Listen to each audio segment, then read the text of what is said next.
Hello friends, welcome on my YouTube channel. आप देख रहे हैं कबीर क्लासेस। बच्चों, आज मैं आपके लिए लेकर आया हूँ प्रश्नावली 1.2 क्वेश्चन नंबर 3 का क्वेश्चन नंबर 3 कराऊंगा। बच्चों, इसमें 3 क्वेश्चन दिए गए हैं और आपसे बोला गया है अभी तक बच्चों हमने सीखा कि दो संख्याएं अगर दी गई हैं तो उनको अभाज्य गुणनखंड विधि द्वारा क्या निकाले थे, एचसीएफ और एलसीएम निकाले। अब यहाँ संख्याएं हो गई 3 आपकी। तो अब 3 संख्याएं अगर दी गई होंगी तो हमें क्या करना है, ये चीज़ हम इसमें वीडियो में डिस्कस करेंगे। वीडियो में लास्ट तक बने रहिएगा। अगर आप चैनल पर नए हैं तो चैनल को फटाफट से सब्सक्राइब कर लें ताकि आपको इसी प्रकार के मैथ से रिलेटेड वीडियो आपको मिलती रहें। ठीक है बच्चों, तो आइए यहाँ पर अभाज्य गुणनखंड विधि द्वारा निम्न संख्याओं का एचसीएफ और एलसीएम ज्ञात करना है। अभी तक क्या होता था बच्चों की दो संख्याएं आपको दी गई हैं और आपसे बोला जाता था कि इनका अभाज्य गुणनखंड विधि द्वारा क्या निकालना है, एचसीएफ और एलसीएम निकालना है। लेकिन अब यहाँ संख्याएं 3 हो गई हैं, तो यहाँ पर घबराने वाली बात नहीं है, मैं बहुत इजी तरीके से बताऊंगा। तो आइए स्टार्ट करते हैं। पहला क्वेश्चन दिया गया आपको 12, 15 और 21 का क्या करना है, अभाज्य गुणनखंड विधि द्वारा निम्न संख्याओं का एचसीएफ और एलसीएम ज्ञात करना है। तो सबसे पहले हम 12 का फैक्टर करते हैं। 12 के फैक्टर को हम क्या क्या लिख सकते हैं, सीधे कर देते हैं बच्चों। ठीक है, 12 इज इक्वल टू क्या लिख सकते हैं, 2 लिख सकते हैं, 2 लिख सकते हैं, 4 हो गया इंटू 3 लिख सकते हैं। 2 दूनी 4 थी या 12, इतना लिख सकते हैं ना बच्चों। और 15 को हम क्या लिख सकते हैं, 15 को लिख सकते हैं 5 इंटू 3 लिख सकते हैं बच्चों 15 को, क्योंकि और कोई गुणनखंड बनेगा नहीं 15 का। अब 21 का क्या लिख सकते हैं, 21 को क्या लिखेंगे बच्चों, 7 या 21 होता है, तो 7 इंटू 3 लिख सकते हैं बच्चों। ये मैंने इस तरीके से इसलिए लिखा कि आपको समझ में आ जाए कि हमें क्या करना है। अब देखिए यहाँ पर इन तीनों में तुम्हें आपको क्या कॉमन दिख रहा है, तीनों में ये संख्या जो 3 है आपकी, ये कॉमन दिख रही है। कॉमन का मतलब है तीनों में आपका फैक्टर 3 जरूर आया है, और जो आपका तीनों में कॉमन है समझ लीजिए वही एचसीएफ है। तो इन तीनों का जो एचसीएफ होगा वो क्या होगा बच्चों, एचसीएफ इज इक्वल टू 3। बात करें एलसीएम की, तो एलसीएम में आपको 3 इसमें से लेना है, बाकी सभी संख्याओं की गुणा कर देनी है, वो आपका एलसीएम हो जाएगा। सिमिलर कैसे होगा बच्चों LCM, LCM is equal to होगा 3 तो मैं इसमें से ले लूंगा 3, बाकी बचा आपका 2 2 यानी 2 इंटू 2 इंटू क्या 5 और इंटू 7 क्या मिलेगा बच्चों, 3 दूनी 6, 6 दूनी 12, 12 पंजे 60 और 60 की गुणा हम 7 से कर देंगे तो वो आपका एलसीएम मिल जाएगा। यानी 60 की गुणा 7 से करेंगे तो 7 छंग 42 होता है बच्चों। कितना हो जाएगा, इसकी गुणा जब हम इससे कर देंगे तो कितना आ जाएगा, 420। 420 आपका बच्चों एलसीएम हो जाएगा। एलसीएम बराबर लिख देते हैं, एलसीएम बराबर कितना, 420। क्वेश्चन नंबर 1 का एचसीएफ आया 3 और एलसीएम आया 420। हमें तीनों क्वेश्चनों में इसी तरीके से सवाल को सॉल्व करना है। ठीक है, तो आइए अब क्वेश्चन नंबर 2 की तरफ चलते हैं।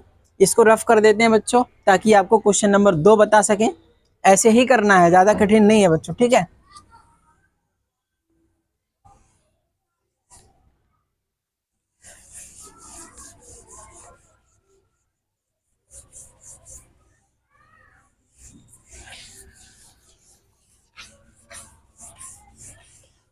क्वेश्चन नंबर 2 में बोला गया है कि कितनी संख्याएं दी गई हैं, 3 आपको, 17, 23 और 29। यहाँ पर लिख लेते हैं 17 के फैक्टर करोगे आप। क्वेश्चन नंबर 2 है ये बच्चों। ठीक है, क्वेश्चन नंबर 3 का क्वेश्चन नंबर 2 है। 17 को क्या लिख सकते हैं हम, क्योंकि 17 एक ऐसी संख्या है जो किसी से नहीं कटती, तो उसको हम स्वयं से काटेंगे, वो स्वयं से ही कटेगी या फिर 1 से कटेगी।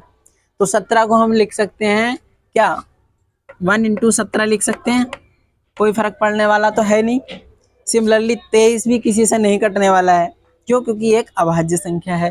तो 23 को भी मैं इस तरीके से लिख दूंगा, क्या 1 इंटू 23 लिख सकते हैं, लिख सकते हैं, नहीं लिख सकते हैं, लिख सकते हैं। क्यों, क्योंकि एक की गुणा आप 17 से करेंगे तो आपको मिलने वाला 17 ही है। अब बात करते हैं 29 की, तो 29 भी एक ऐसी संख्या है जो किसी से नहीं कटती, तो 29 को भी आप इस तरीके से लिख सकते हैं।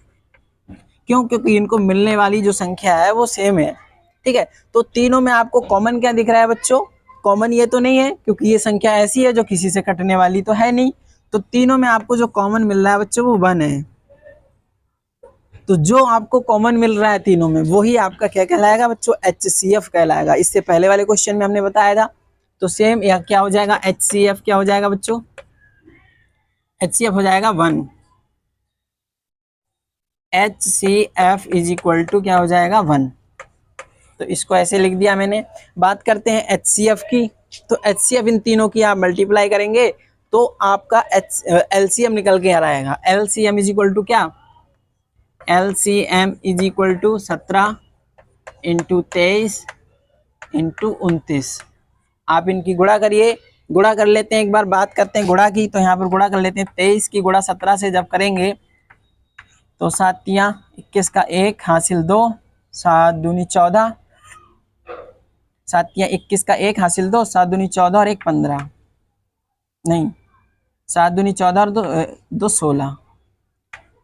इसकी गुणा इससे करेंगे तो 3 और इसकी इससे करेंगे तो 2। ये आ जाएगा 1 9 391 और 391 की गुणा 29 से कर दो इंटू 29। 9 एकम 9, 9 नेम 81 का 1 हासिल 8, 9 तियां 27 और 8 35 इंटू 2 की गुणा 2 1 से करोगे तो 2 मिलेगा और 2 की गुणा 9 से करोगे 2 नीम 18 का 8 हासिल 1, 2 तियां 6 और 1 7। जोड़ दीजिए 9 मिलेगा, 9 मिलेगा, 3 मिलेगा, 5 8 5 13 का 3 हासिल 1, 7 3 10 और 11 11 339 आ रहा है बच्चों आपका। तो ये आपका क्या क्या होगा 11 39, ये आपका कहलाएगा क्या बच्चों, LCM। तो बच्चों यहाँ पर इसका आंसर आएगा LCM का क्या आ जाएगा 11 339। ये आपका LCM हो जाएगा। LCM को मैं यहाँ लिख देता हूँ, LCM इज इक्वल टू हो जाएगा आपका 11 339। इन तीनों की जब आप गुणा करेंगे तो आपको 11 339 मिलेगा, जो कि अभी हमने करके देखा। ठीक है बच्चों, तो इस प्रकार से ये क्वेश्चन नंबर 2 सॉल्व हो गया। अब बात करते हैं क्वेश्चन नंबर 3 की, जो दिया गया है 8 9 और 25 दिया गया है। ठीक है, पहले इसको रफ कर लेते हैं फिर सॉल्व करते हैं क्वेश्चन नंबर 3। ठीक है बच्चों,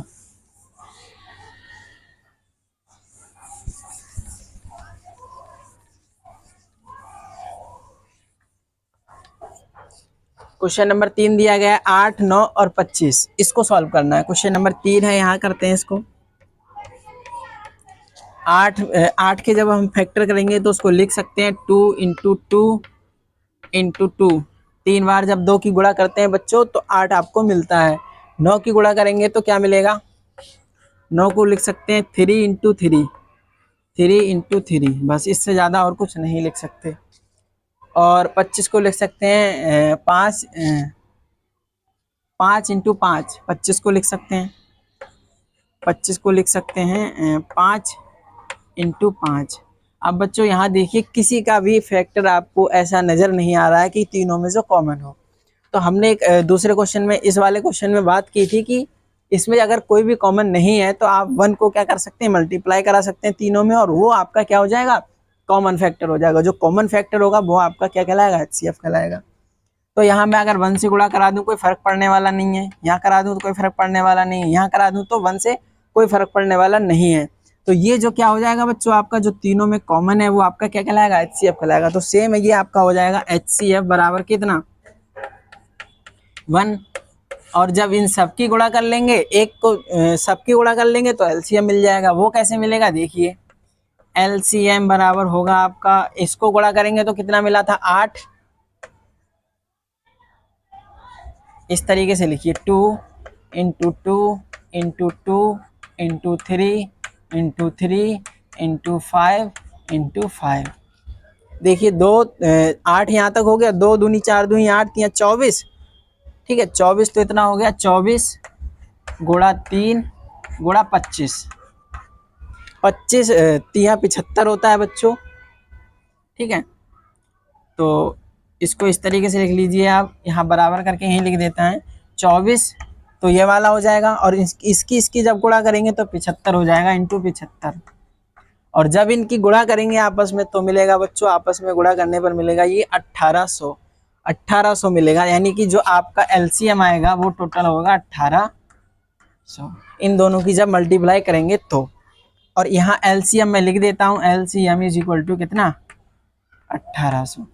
तो इस प्रकार से हमने ये एचसीएफ और एलसीएम निकालना सीखा। जब तीन संख्याएं आपको दी गई हो तो उनमें जो कॉमन फैक्टर होगा वो हमने निकालना सीखा। जो कॉमन होता है वही आपका क्या होता है, एचसीएफ होता है। बाकी अदर संख्याओं की हम गुणा कर लेते हैं आपस में, वो क्या मिल जाता है, एलसीएम मिल जाता है।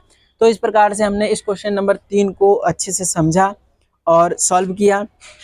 ठीक है बच्चों, अगर आप चैनल पर नए हैं तो चैनल को सब्सक्राइब जरूर करें। ठीक है बच्चों, अगर आप चैनल को सब्सक्राइब करके और अपने दो साथियों में जरूर शेयर करें, ताकि इसी प्रकार से जो सवाल हम सॉल्व कराते हैं वो आपको समझ में तो आ ही रहे हैं, आपके साथियों की भी समझ में अच्छे से आ जाए। Thanks for watching this video.